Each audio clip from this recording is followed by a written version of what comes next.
tarde, meus amigos. Jesus nos abençoe a nossa tarde de estudos, agradecendo a Deus e os dirigentes espirituais da Casa de Leon Denis a oportunidade que cede a todos nós de estudarmos um pouco mais a doutrina espírita. E hoje, adentrando aí ao capítulo 5, Bem-aventurados aflitos, do capítulo 5 do Evangelho segundo o Espiritismo, nós enxergamos as observações de Jesus ao nos dizer que nós receberíamos a consolação, os bem-aventurados aflitos, que serão consolados. E nos itens 4 e 5, Allan Kardec vem com o seu raciocínio lógico e com a percepção do que os bons espíritos já vêm trazendo nas obras que ele bem codificou, organizou e vivenciou, né, as orientações, mostrando a realidade do progresso espiritual. E dentro da realidade do progresso espiritual, todos nós passamos por provas, todos nós passamos por expiações. E o que seriam essas provas e expiações para cada um de nós? Senão o benefício de Deus a perceber diante das próprias leis que regem o universo, a perceber a necessidade de cada um, através do arrependimento, encontrar recursos em si mesmo para não ser mais ou não tomar mais as atitudes que tomávamos antes. Pois o arrependimento, ele é algo fundamental para o passo da transformação. Sem o arrependimento, nós permanecemos cometendo os nossos mesmos atos. Sem o arrependimento, nós continuamos falando, sentindo, agindo da mesma forma, achando que estamos certos. Porque aquela maneira é a minha maneira de ser e pronto. Agora, quando a gente observa que aquela atitude, que aquele sentimento, que aquela palavra trouxe algo de sofrimento a nós, porque às vezes pode trazer de sofrimento ao outro, mas assim a gente não enxerga, então a gente nem identificou que foi algo de mal para o outro, mas quando começa a afetar a cada um de nós, paramos para refletir. Por que isso está acontecendo? Paramos para refletir. Por que eu estou sofrendo?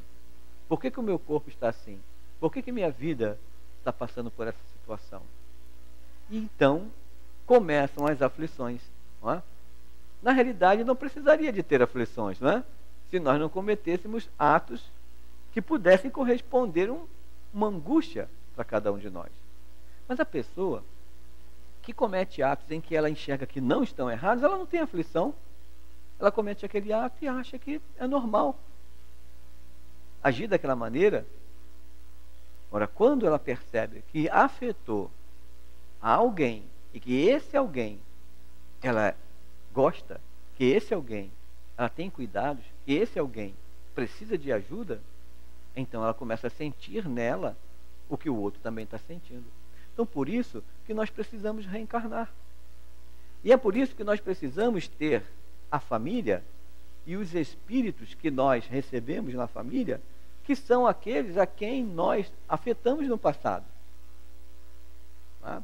E por isso que nós recebemos esses espíritos para serem nossos filhos e olhamos para eles, tão belos no corpo, quando reencarnam, trazendo aquela sensibilidade materna, sensibilidade paterna no cuidar, no proteger, que faz a parte da troca das experiências de outras encarnações. Troca, eu quero dizer, troca de sentimento, troca de atitude, de palavras, não é? Trocas de vivências que talvez no passado tenhamos feito outros sofrerem. E a reencarnação, ela possibilita isso. Ela faz a gente se sentir seguro quando entendemos, quando compreendemos o objetivo da reencarnação e essas provas e essas expiações que passamos, quando entendemos que elas fazem parte do mecanismo da lei de Deus para o nosso progresso. então também não tem aflição, não é isso? Mas quando nós não entendemos, o que acontece? Sofremos e começamos a dizer: por que Deus faz isso comigo? Por que Deus me deu um filho assim? Por que Deus me deu um companheiro, uma companheira desse jeito? Por que Deus me permitiu passar por esse problema de saúde? Então, por que Deus fez isso comigo? Aí vem a questão da aflição, porque não compreendemos o objetivo daquilo para mecanismo da nossa mudança, da nossa transformação. Por isso, Kardec, pensando com relação ao que Jesus havia dito, né? Bem-aventurados os aflitos que serão consolados. Mas quando nós vamos ser consolados, né? Quando é que vai acabar essa aflição? Quando que tudo isso vai terminar? É isso? E Kardec trata isso com segurança, dizendo que as aflições, elas só podem encerrar na realidade da vida espiritual. Alguns pensam que essa realidade de vida espiritual é só quando a gente desencarnar. Mas não é não. Vida espiritual a gente não precisa desencarnar não, tá, gente? A gente pode viver vida espiritual encarnado, tá? Todo mundo vive vida espiritual encarnado? Vive, ó. Pelo menos, com certeza, na hora do sono. Tá? Não está mais no corpo, o corpo está adormecido lá, descansando, refazendo energias, e nós estamos aonde? Vivendo vida espiritual, fora do corpo, nos relacionando com outros espíritos, encarnados e desencarnados, né? Convivendo através dos nossos pensamentos, as turbulências pela mágoa, pela tristeza, pelo rancor, ou convivendo com os espíritos e com os nossos pensamentos nas alegrias das conquistas que estamos fazendo na encarnação, pelo bem, pela paz, né? Pela harmonia, pelo equilíbrio, pela caridade, pelo desenvolvimento do amor, convivendo com bons espíritos, fora do corpo. Vida espiritual. Né? No momento de uma prece, nós também estamos fazendo vida espiritual. Porque o que nós fazemos?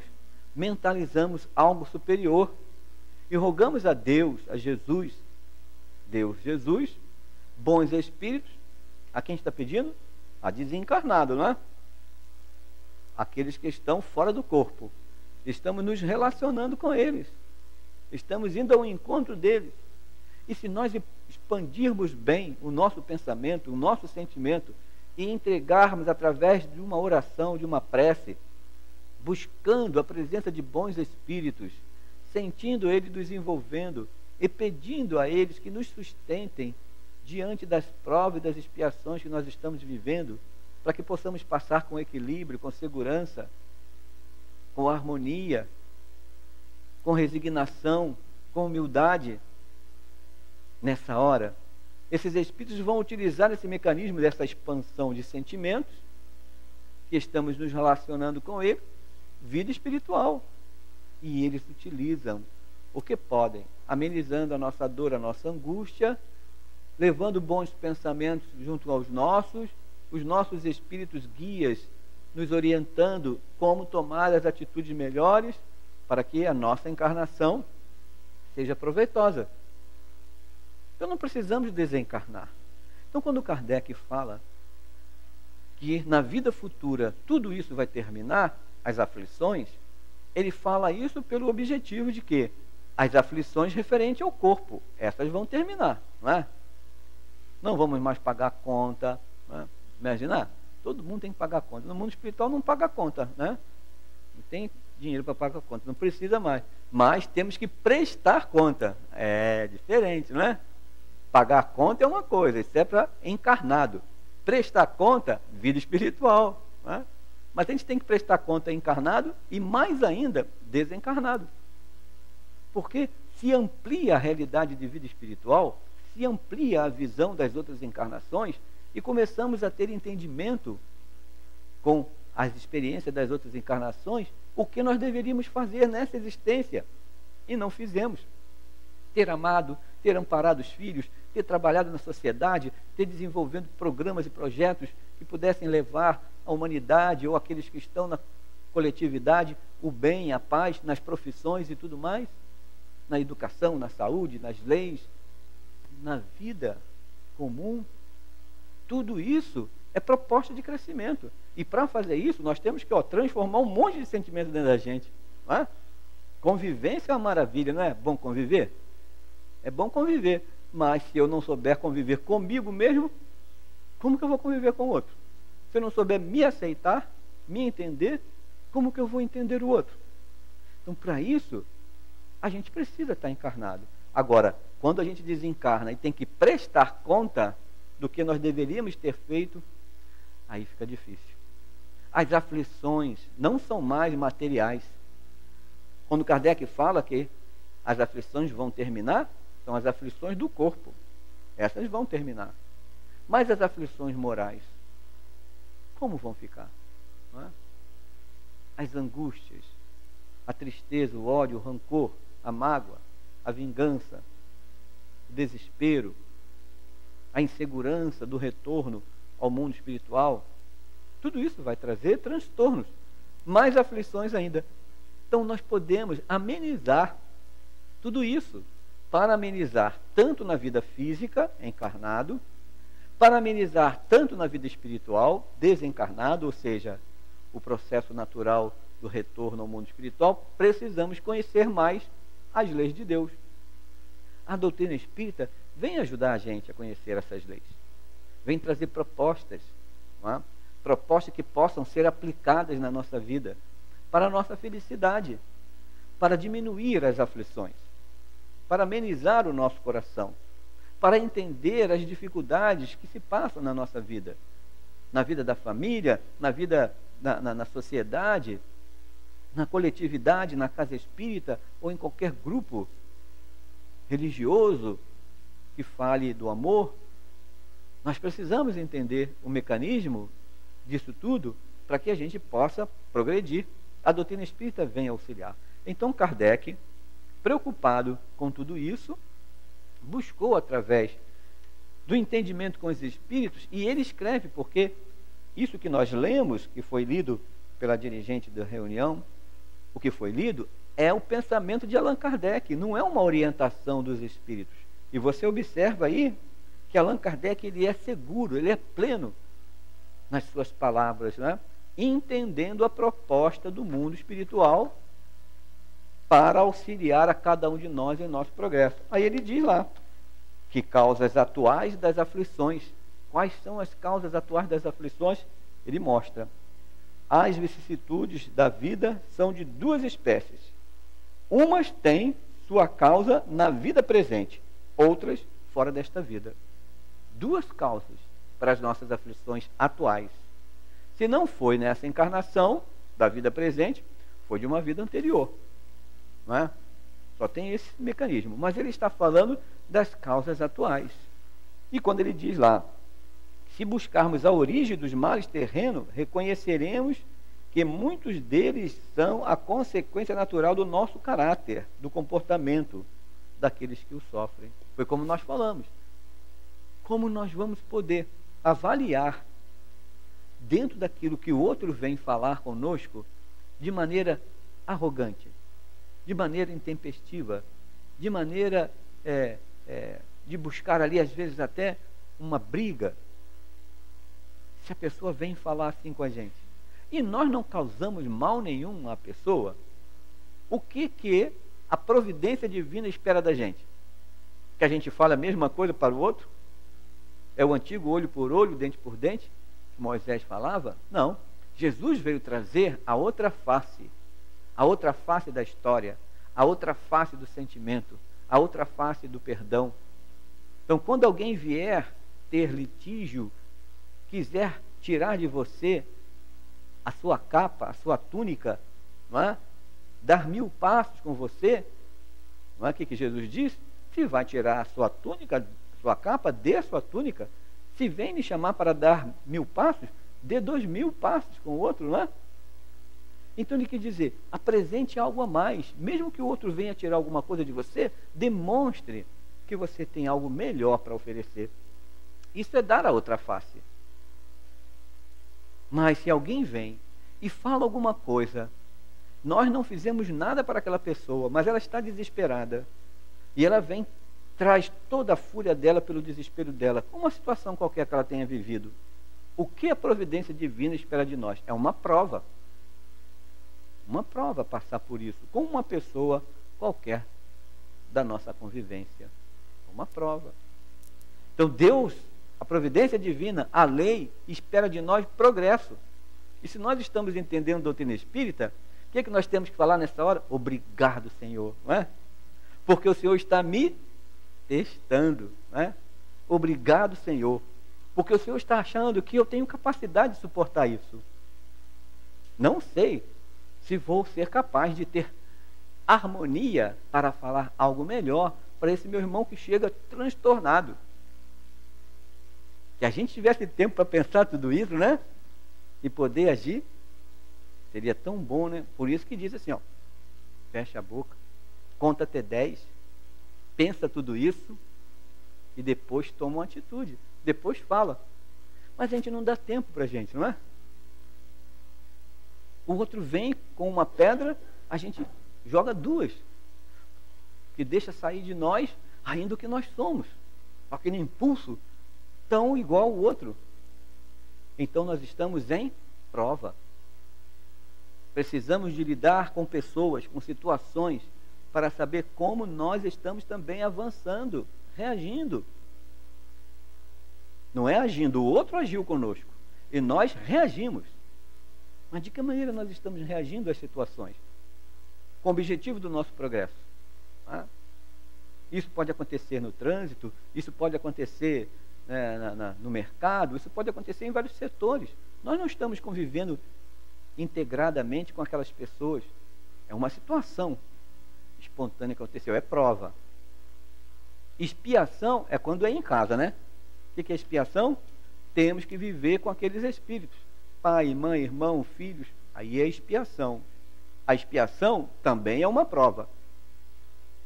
Porque a expiação é quando nós temos que resolver questões com aqueles espíritos ou com aquela situação, questões necessárias também para o nosso progresso, para o nosso reajuste com o pensamento, com o nosso arrependimento de outras encarnações, pedindo a Deus que possamos nos organizar diante da lei de Deus.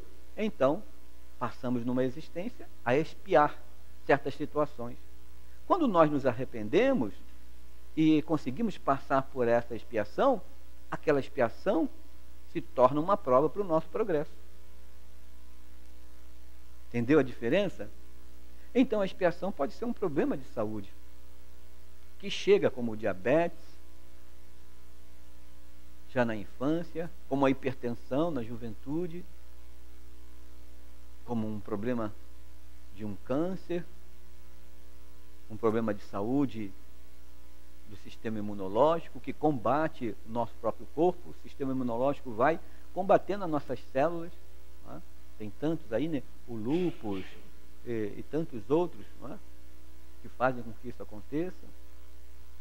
Reumatismo é também processo do sistema imunológico que combate, criando inflamações dos nossos tecidos, do músculo, artrite. A pessoa passa por isso e não sabe por quê. Que sente aquelas dores porque sofre. Mas somos nós mesmos que talvez tenhamos impregnado tanta coisa em nós que o nosso corpo está tentando responder uma melhora, uma atitude, uma mudança de vida, de expectativa, de entendimento da lei, de fazer algo melhor, e ficamos reclamando. Porque, como falamos antes, não compreendemos o objetivo da lei de Deus para o nosso próprio progresso. Então sofremos, criamos aflições desnecessárias. Então poderíamos dizer assim: Senhor, obrigado, Senhor, pelo reumatismo, porque eu sei que o Senhor é bom e justo. Se eu estou passando por isso, o Senhor sendo bom e justo, compreendendo a lei da reencarnação e o processo do progresso, e se o Senhor quer o meu bem, e eu não fiz nada para merecer isso nessa encarnação, só pode ser de uma vida anterior. E se eu estou carregando isso, o Senhor está me dando uma chance de perceber que o meu corpo está reclamando uma nova atitude. Não posso mais agir da mesma maneira. E começamos a mudar atitudes, não é isso? Começamos a fazer mais exercício, começamos a fazer várias outras coisas, procuramos atividade no bem, e aquelas dores vão se equilibrando. não é? Que acontece? Promovendo em nós algo melhor, em benefício ao semelhante, o nosso sistema imunológico começa a agir diferente, agir com mais saúde, agir com mais esperança, né? E não combatem tanto as nossas células. Está lá a expiação. Estamos passando pela expiação. Se nós conseguimos reformular nossas atitudes, as expiações amenizam. Se nós não conseguimos reformular, continuamos naquele mesmo temperamento, como do passado, agindo daquela mesma forma, a expiação intensifica, as dores aumentam. E assim por diante, nós vamos vendo vários processos da saúde tentando fazer com que, pela lei de Deus, o homem avance. Então poderíamos falar assim, mas é difícil. Nós agradecermos certas questões junto à nossa vida física, porque dói. Mas dói no físico. Mas a gente pode fazer com que doa menos, amenizando a aflição, ou praticamente nem tendo aflição. Pode doer, vai tomar a medicação, mas não vai sofrer interiormente, porque sabe que Deus é bom, e que se não fosse isso, eu estaria fazendo outra coisa. Se não fosse o diabetes, eu estaria abusando do açúcar, ou não teria forças para poder movimentar a minha vida. Se não fosse a hipertensão, continuaria às vezes sendo a pessoa brava, intempestiva. Então o meu coração tem que dizer calma. São várias coisas que não é o físico só que corresponde. Somos nós, espíritos, que vivemos no corpo físico e que lançamos para o nosso corpo as necessidades de mudança. Por isso Kardec fala, se nós tivéssemos consciência, nós olharíamos a nossa encarnação e iríamos ver que o nosso sofrimento é por conta nossa. Não é por conta de Deus. Deus cria as leis. As leis existem de toda a eternidade. Para todos nós, de forma igual. Como a matemática, a física, ela é igual de todo o tempo. Não modifica. Pode modificar o entendimento dela, mas ela em si não. Então, se Deus criou essas leis, nós estamos sendo regidos por essas leis, e é preciso compreender a lei de causa e efeito, lei de ação e reação. Então, quando Kardec trata dessa questão, movimenta em nós o pensamento. Quando ele fala, né? Quantos homens caem por sua própria culpa? Quantos são vítimas da sua própria imprevidência, de seu orgulho, de sua ambição? Quantas pessoas arruinadas pela falta de ordem, de perseverança, pela má conduta, ou por não terem sabido limitar os seus desejos? Não é isso?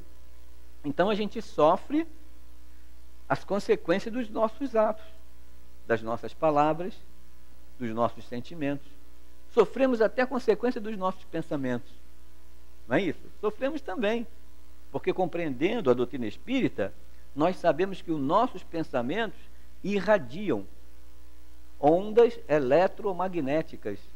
Essas ondas eletromagnéticas, que hoje já são medidas, irradiando o seu campo de ação, atinge a outra pessoa, encarnado, e atinge também os desencarnados. Os desencarnados que gostarem desse pensamento vão se unir a nós, por uma força de atração, vão se unir a nós. Os espíritos desencarnados que não gostarem desse pensamento vão se afastar de nós, por uma força de repulsão. Lei de atração, lei de repulsão, força magnética, lei de afinidade, lei de Deus, da física, do universo. Faz parte da convivência de todos nós. Então, se nós pensarmos, nós vamos atrair para junto de nós espíritos que pensam da mesma forma. E aí vem os processos de intensificação daquele pensamento.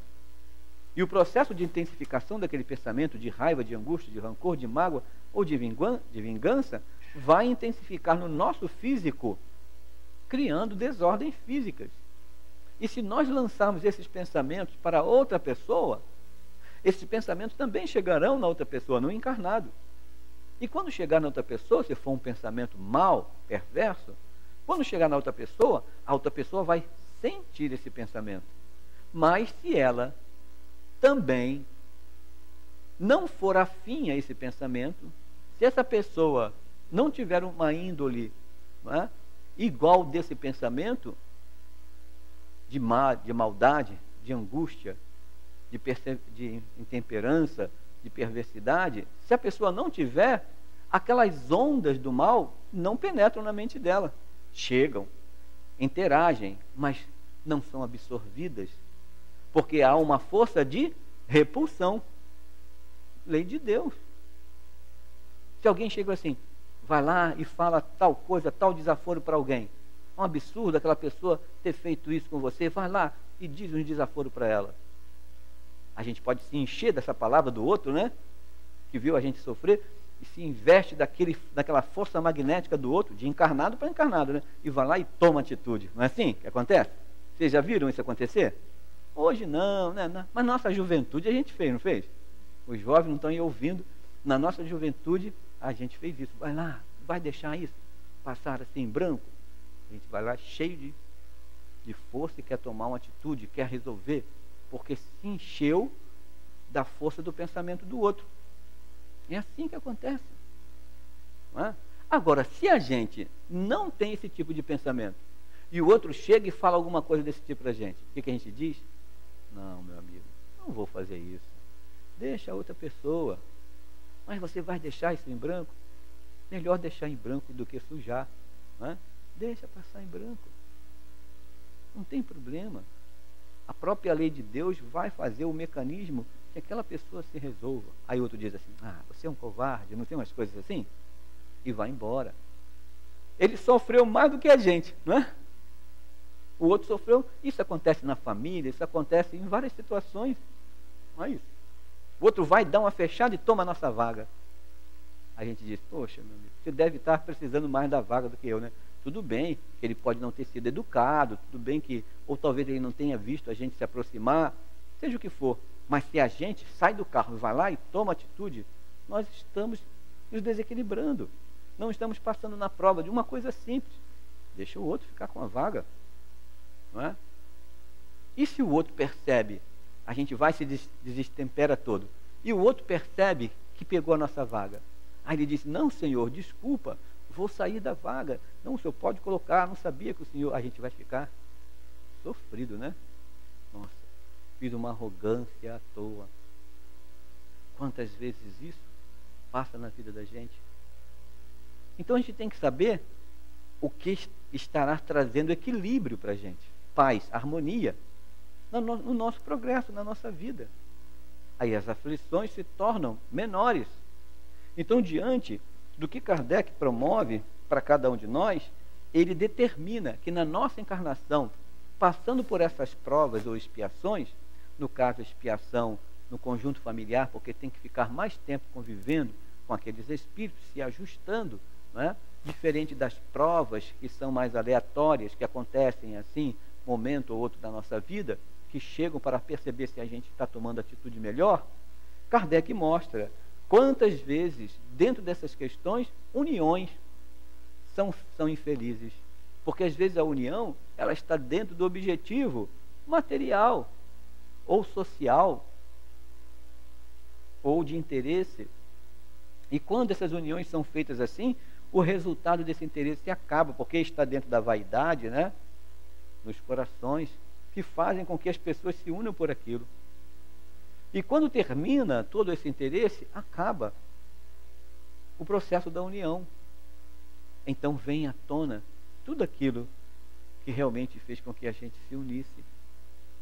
E esse processo faz com que a gente entenda os verdadeiros sentidos de uma união. É o progresso entre espíritos. Porque todos nós somos espíritos.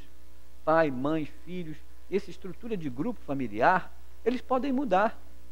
Hoje o pai e a mãe, que tem o seu filho, pode ser que numa outra encarnação, aquele filho venha a ser pai de sua mãe e do seu próprio pai, numa outra existência.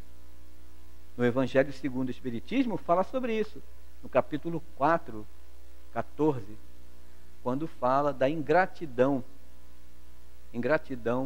né, nos laços de família, ingratidão dos filhos e os laços de família. Fala lá sobre isso, as lutas que ocorrem na vivência entre familiar, que ali estão espíritos que precisam de amor, de esperança. Ele mesmo mostra aqui à frente, né? Quantas desavenças e discussões funestas teriam sido evitadas, quantas doenças e enfermidades são resultado de intemperança e dos excessos do gênero, a alimentação, né? Comer as coisas com excesso. Quantos pais são infelizes porque não combatem as más tendências de seus filhos desde o seu princípio?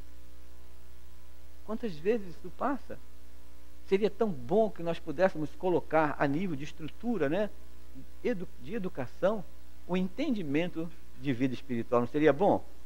Seria maravilhoso que já nas escolas pudessem orientar, pudessem demonstrar para as crianças, que os pais pudessem educar os seus filhos, já mostrando para eles que eles são espíritos encarnados, que eles estão ali para se amar, para se ajudarem, mas sabendo que são espíritos encarnados e que essa proposta é uma proposta da lei de Deus, para que possamos nos perdoar, nos amarmos.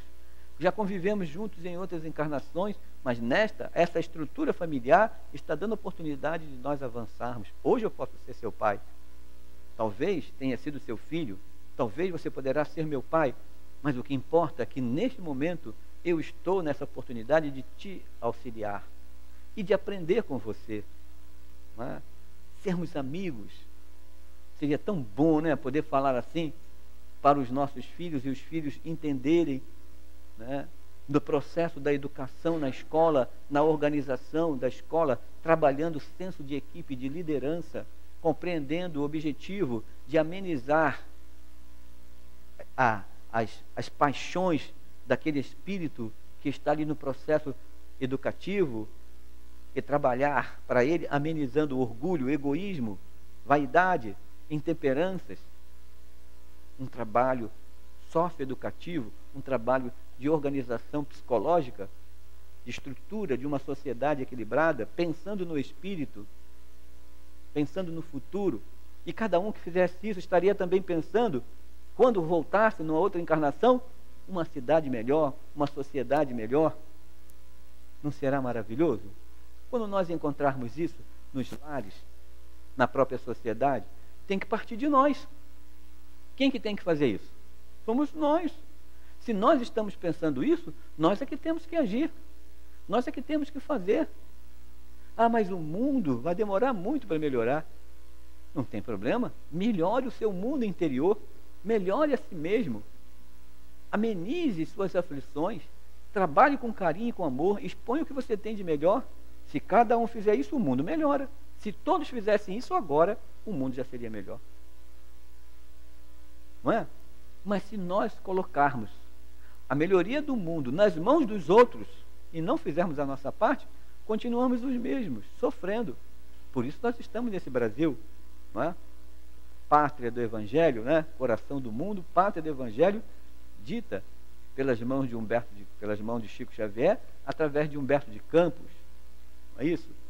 Falando da importância do Brasil sendo o celeiro do Evangelho, mostrando, como as palavras do próprio Cristo, que ele reimplantaria o seu Evangelho numa outra terra, na terra do Cruzeiro, que seria reimplantada. E o Brasil foi dito, né? A nossa terra do Cruzeiro, terra de Santa Cruz. E nós estamos aí 500 e poucos anos, entendendo o objetivo de nós estarmos num país de miscigenação, abraçando as várias nações que estão chegando aqui nesse Brasil e dando oportunidade, efetivamente, de entendermos a doutrina espírita, de reimplantarmos o Evangelho do Cristo, de sermos uma nação cristã espiritualizada e levar isso como coração do mundo para todas as outras nações de onde nós viemos, de onde nós já estivemos encarnados, nos preparando para retornar para lá e tentar levar uma parcela melhor. Mas se nós não entendermos isso, aí ficamos aqui com as nossas aflições, não é isso? Não entendemos o objetivo do nosso período, 70, 80 anos, 90 anos, que vamos ficar por aqui. Já tem gente que está prestes a desencarnar, né? Já está aí com 80, com 70, vai ter que desencarnar um dia, né? 100 anos, 99 anos, vai ter que desencarnar. E o que nós estamos, para onde que eu vou? O que nós estamos organizando? Para que pátria espiritual que eu vou? Com quem que eu vou conviver? Quem irá me receber no mundo espiritual? O que eu vou fazer lá? Então a gente tem que entender que nós damos continuidade. Nós damos continuidade no que estamos fazendo no corpo físico, só com maior amplitude. Maior amplitude das nossas tristezas, das nossas angústias, e maior amplitude das nossas alegrias, das nossas conquistas, da nossa visão de vida espiritual, também maior amplitude. Então, se a doutrina espírita vem ajudar a gente a pensar sobre isso, temos que nos preparar mesmo, não é? Pronto para desencarnar hoje. Dizer, hoje eu estou pronto para desencarnar. Hoje foi o meu melhor dia, não é? Se a gente pudesse falar assim, hoje foi o meu melhor dia. Passei por provas, por aflições, passei por expiações e tentei me organizar, me equilibrar. Consegui vencer a mim mesmo, o meu orgulho, a minha vaidade. Consegui controlar essas emoções. Quando eu voltar para o mundo espiritual, eu terei exercitado isso. E quando essas emoções chegarem no mundo espiritual, não vou ter mais um corpo físico para me limitar, um corpo físico para controlar os meus impulsos, porque o corpo físico controla, a gente sente raiva do outro e fica lá assim, ó, vermelho, olhando para o outro, né? No mundo espiritual não tem mais corpo físico, como é que fica? Você pensou em avançar no outro, já está avançando, não é? Não tem mais corpo físico para limitar. Aqui o corpo físico limita. Então cada controle, cada sentimento que a gente elabora faz parte de vida espiritual. E Kardec busca fazer isso, estimular a gente a entender a realidade da vida, sem véus, com certeza, com clareza, falando sobre vida, desencarne, de forma natural, falando em voltar para o mundo espiritual de uma maneira como a gente deixa uma tarefa do trabalho, uma jornada do trabalho e volta para casa. Ou então aposenta, né? Na vida física, a gente aposenta e fica na companhia dos seus familiares. É a mesma coisa que a gente vivesse a nossa encarnação, cumpriu o seu dever, pronto. Aposenta da sua vida física, do seu corpo físico, ó, volta para o mundo espiritual, vem conviver com seus familiares. Não precisa mais desse esforço todo no corpo físico. Seja feliz, aprenda a vivenciar os frutos do seu trabalho, da sua tarefa. E a gente faz isso. E olha que o mundo espiritual não tem INSS, não é? No mundo espiritual, a previdência é interior, a previdência da consciência, né? Temos que ter previdência, ser precavidos, saber entender as coisas, né? Trabalhar com planos, né? De algo de melhora, de bem futuro. Foi isso que Jesus disse. Bem-aventurados os aflitos, que serão consolados. Mas temos que ser venturosos, né? Bem-aventurados. Ter ventura, ter empolgação, ter determinação, ter esperança para passar pelas provas e aflições que nós vivemos. Senão nossa vida será de amarguras. Não será uma vida tranquila, cheia de perturbações, cheia de tristezas, porque não sabemos lidar com as questões que Deus promove com a encarnação para o nosso progresso. Então tem que ter felicidade, tem que ter alegria mesmo, né? Para a gente passar por tudo isso e enxergar que não precisamos sofrer. E como ele diz lá na frente, os males dessa natureza certamente constituem um considerável de vicissitude da vida. O homem os evita trabalhar para o seu aperfeiçoamento moral, tanto quanto para o aperfeiçoamento intelectual. Quanto mais a gente busca estudar, quanto mais a gente busca compreender a lei de Deus, mais a gente tem capacidade de tomar novas atitudes. Atitudes melhores. Porque entendemos que aquelas atitudes anteriores não estavam de acordo. Então hoje nós vamos sair daqui com um pouquinho mais de reflexões. E tenho certeza que todo mundo já estudou esse livro. Mas com um pouquinho mais de reflexões. Dizendo assim, posso tomar atitudes melhores na minha vida. Vou criar um plano de saúde espiritual, não é? Vou criar minha aposentadoria espiritual. Vou construir algo de paz para mim, mas nunca deixarei de trabalhar. Deixarei de ter um corpo físico que me faz penar nas forças que tem que exercitar no corpo, mas de trabalhar, de ser útil, nunca.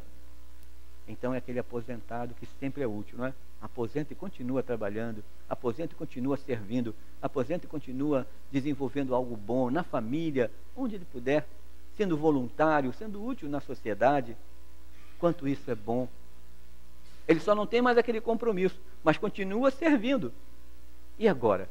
E nós?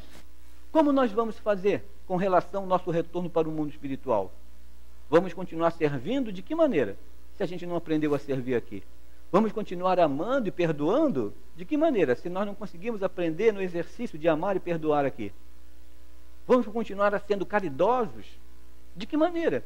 Se aqui nós não utilizamos o nosso tempo, o nosso dinheiro, a nossa saúde, a nossa possibilidade, os recursos que Deus nos oferece para levarmos aos nossos irmãos que têm necessidade, essa caridade, esse amor, essa ajuda. Como nós vamos continuar no mundo espiritual a fazer isso?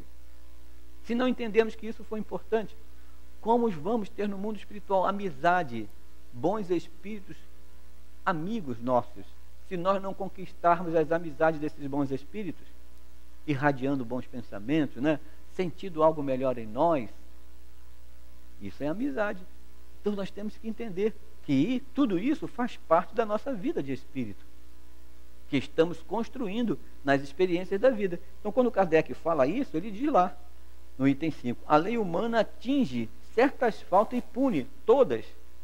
E então dizer que o condenado sofre as consequências de que fez, mas a lei não alcança nem todas essas condenações ou todas essas questões. E ela pune mais especialmente aquelas que causam prejuízos à sociedade e não as que causam danos àqueles que as cometem. Deus, porém, quer o progresso de todas as suas criaturas. Eis porque não deixa impune nenhum desvio do caminho reto. Não há uma só falta, por mais leve que seja, nenhuma única infração à sua lei que não tenha forçosas e inevitáveis consequências, mais ou menos desagradáveis, de onde se conclui que, tanto nas pequenas como nas grandes coisas, o homem sempre é punido por aquilo que errou. E nós estamos observando isso nas experiências da vida. Não precisam ser de grandes dificuldades, não. São situações que nós precisamos conhecer em nós mesmos. E qual será a punição que ele fala aqui? A punição será um castigo da lei de Deus? Não. Pois aquele que não desenvolveu em si mesmo, aquele que não desenvolveu segurança, aquele que não desenvolveu alegria, aquele que não desenvolveu sentimento de paz, de esperança, de determinação, quando ele volta para o mundo espiritual, ele também não tem isso. Aquele que se fechou para as coisas das pessoas, não utilizou os seus recursos materiais, aquele que volta para o mundo espiritual, é isso que ele tem na mente dele. Então, o que ele vai ver ao redor dele? Pessoas que também não querem servir, não querem ajudá-lo. E se ele não tem mais nada de material, porque o material fica aqui, o que ele carregou com ele? Só o sentimento. Que sentimentos são esses para fazer com que ele se sinta bem, em paz? Então o homem, ele é punido por aquilo que ele é. O homem é punido pela própria lei. Não é Deus que pune, somos nós que nos punimos. E retornando para o mundo espiritual, as percepções, as sensações ficam mais intensas, e se a gente se fechava para a realidade do mundo, fechando a nossa janela, a nossa porta para os problemas da sociedade, a gente volta para o mundo espiritual com esse mesmo pensamento. E onde nós vamos estar? Tentando nos esconder das misérias das regiões espirituais que a gente tiver. Porque se nós tínhamos condições de ajudar, de fazer alguma coisa, com saúde do corpo, com olhos, com mãos, com possibilidades materiais, e não fizemos, não é? E a gente volta para o mundo espiritual, não carrega nada disso, só sentimento e pensamento, então a gente começa a olhar um monte de miséria ao nosso redor, do psiquismo de outras pessoas, desencarnados, e a gente tenta fazer o quê? Se esconder. Tenta se esconder, se proteger, tenta se fechar em algum lugar, mas que lugar vai ser esse? Se não tem nada de material mais, Vamos tentar procurar ambientes psíquicos para nos sentirmos seguros. Vamos encontrar outros espíritos iguais a nós, porque a força do pensamento, pela lei de Deus, é que vai fazer com que a gente esteja naquela região, porque os nossos pensamentos serão iguais aos deles. Então nós estaremos vivendo uma punição por aquilo que pecamos, por aquilo que nós somos. Mas também teremos o quê? As bênçãos, não é? A alegria da realidade, de uma vida espiritual de segurança, de paz. Quando a gente começa a entender o que Jesus disse, amai ao próximo como a si mesmo. Quando a gente começa a entender o que Jesus disse, orai e vigiai, atentai para o pensamento, para as suas atitudes, para os seus sentimentos. Quando a gente começa a trabalhar no bem, na caridade, desenvolvendo em nós potencialidades e diminuindo em nós as nossas imperfeições, começamos a perceber bons amigos, encarnados e desencarnados, que compartilham desses sentimentos, atraímos eles para junto de nós e vivemos isso 30, 40, 50 anos. Desencarnamos lá com 99, não é? Voltando para o mundo espiritual, porque o corpo não consegue mais ser utilizado. E o que vai fazer? Só vai desligar do corpinho e vai continuar na região espiritual que conquistou. Isso é bem-aventurados aflitos. Mesmo que os problemas do corpo tragam para a gente dores, vamos procurar toda possibilidade de amenizar essa dor com remédios, com médicos, mas não vamos deixar de lutar pelo que Jesus ensinou para amenizar a dor do nosso coração com o entendimento de vida espiritual, aprendendo a amar. Graças a Deus.